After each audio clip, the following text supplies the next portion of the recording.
children will find themselves with a very depleted college fund. Anyway, when it first dawned on me that Bob will be turning the big 50 this year, and to those of you who know of his medical past, it is a true testament to his sheer determination and passion for life that he should still be vertical and smiling a twinkling smile today. Well, so it was never a question of just another cake presentation affair on his birthday in our dining room, but to really celebrate his achievement in some style with family and lots of friends. In the last 4 years, I have learned a lot about Bob and how he does things. It has to be very impactful, it has to be very casual, and most importantly, it has to be cheap. So, if it was left to him to do the party tonight, you'll find yourselves eating on paper plates, drinking flat beer, and sitting in our backyard in New Jersey. So anyway, that's not to be. And after considering many venues near and far from New Jersey, Ashmal, our dearest friend, with the biggest heart, this part of the equator, offered us this beautiful, beautiful home, Cold Springs. Thank you, Ashmal. We love you. You know, when you turn 50, for your party, Bob will offer his backyard in New Jersey. Anyway, this party would not have happened if not for the wonderful, wonderful, and beautiful Sandy. Sandy, where are you? We love you, Sandy. You are incredible. Bob and I love you so much. You are our sister and our rock.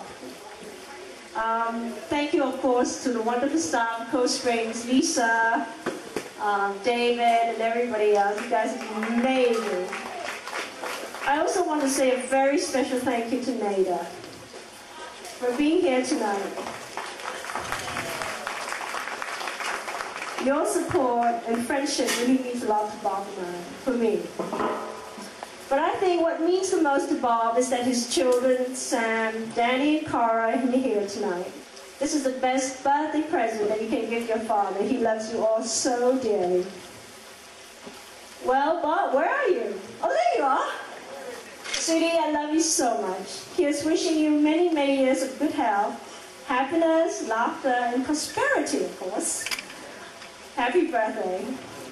Now, I want to invite Ashmal to come up and say a few words. And after that, anybody who wants to say a few words to Bob, come up to me and I'll put you on a queue system. I'm sure it's going to be very long. But please make sure your speech is no more than 5 minutes, okay? Thank you, everybody. Hope you're enjoying yourselves.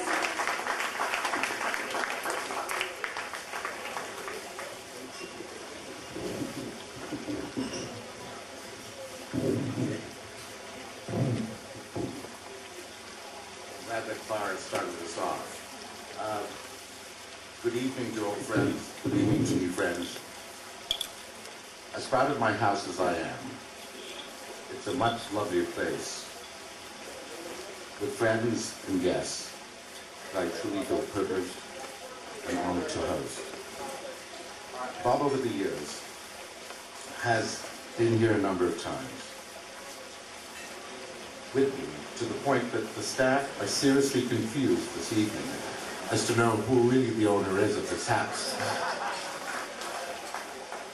I first met Bob in 1996 on a deal that we ended up being founders on called iParty.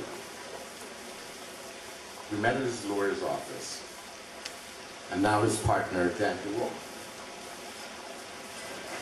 My perception of Bob was this brilliant and world-renowned investment banker that I'd heard much about. In walked in this casually dressed and high-strung individual who, as the meeting went on, shockingly proceeded to remove his jacket, his shoes, and by the way, he had no socks on either.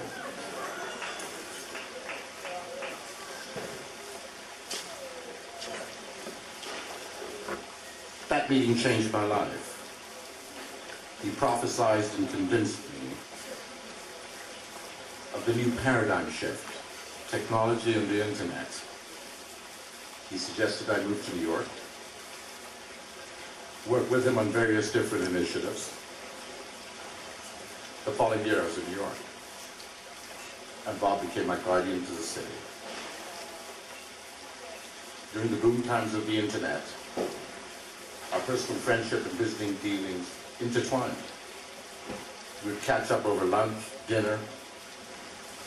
Our major dealings and negotiations were not the deals that we were involved in, or the percentages that we owned of the deals, but more importantly, the cuisine of choice. Bob would suggest, by the way, there's a great hot dog stand in New York called Grace Papaya King, okay? Burger King or McDonald's. I'd counter with Jean-Georges, Nobu, or Cipriani's. So when Bob was planning his 50th birthday party, I insisted he hosted in my home.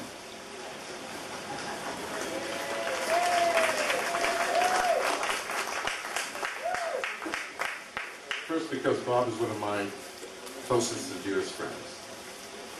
And secondly, when I overheard him ordering and negotiating with Sal Parzano, who happens to be our CEO of iParty. Party hats and from our famous company for 69 cents a piece. I got really concerned. Everyone that knows Bob knows how careful he is. And I think that Clara did a good job alluding to that on spending, especially when it comes to himself. Meeting some of you over the years and knowing the fondness, the respect and the friendship he has for you all, I figured I better get involved. And host it here at Cove Spring.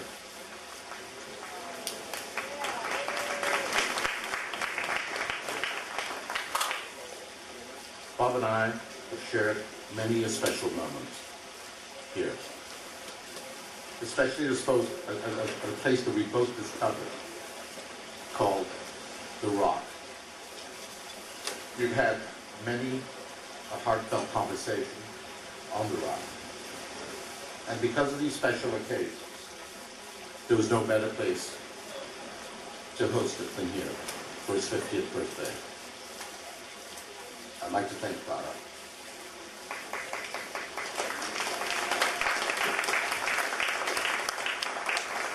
Sandy. And my staff here at Cove Spring for making this evening truly spectacular. Thank you all for being here this evening. And let's wish my great buddy and friend the best for the next 50 years. Thank you all for being here.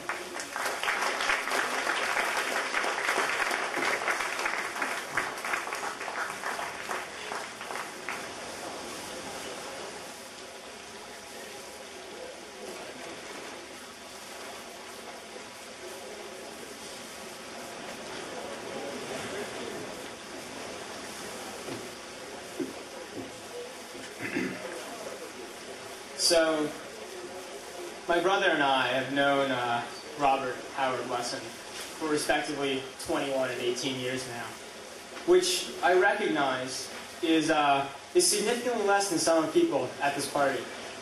That said, however, the nature of our relationship, I think, gives us at least some right to speak at least briefly about our father. Robert Lesson taught us to walk, talk, throw a baseball, hit a tennis ball, and ski.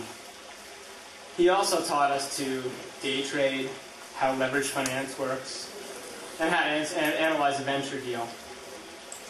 But truly what probably matters more than any of that is that on a grander level, from a very, very young age, he taught us a deep appreciation for nature, the animals of the world, learning, and always exploring the world on both a physical and mental state. Since we've been young, we've seen him in a lot of different states. We saw him as a banker, then he was a venture capitalist, then he was an entrepreneur, then he decided to be retired for a little while, and now he's kind of a mixture of everything. So, when it came to the occasion of his 50th birthday, Danny and I sat down, we really tried to figure out what 50 meant for a guy like Robert Lessin. For many, it's 50 is some sort of recognition of past deeds. It's an acknowledgement of everything that someone's accomplished in a portion of their life. For many others, those who, the accomplishments are important, but not all, 50 is some sort of hallmark. It's a sign that they've achieved some sort of state in life. They've achieved a position, they've achieved a job, they've achieved whatever it is that will maintain them through the rest of their lives. They've become stationary. But neither of these really make sense for a guy like our dad.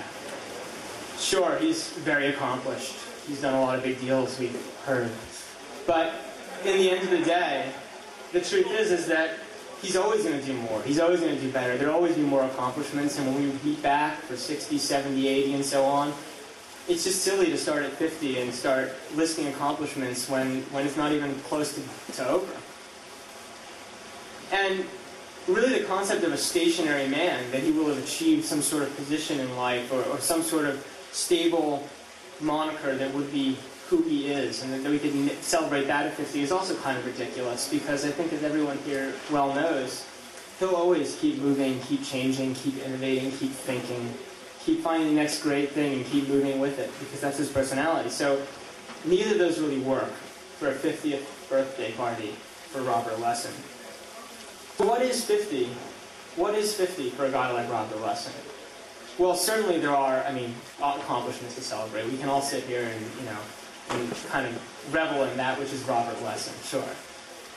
But I think what's almost more important and is really to sit back and say, okay, well, through the banker stage, through the venture capitalist stage, through the entrepreneur stage, through the world traveling stage, what is really constant? What can we look back on and say over 50 years is what is consistent? What can we name at 50 and say, look, there's no way to understand where this man is going, what he'll do, what his accomplishments are, but what can we say we can see in the first 50 years? And I think there are really two things that we came up with that are truly meaningful. And the first is kind of trite, but it's important, and that's just change. The man is insatiable. He has a passion for life, a passion for learning, a passion for that which is new, which will never cease. And that is something that he has passed on to his children. That is something that he will not only enjoy for the rest of his life, but he will enjoy, I think, of infecting his children and many of the people in this room with the same vigor, the same interest, the same necessary striving for that which will come next.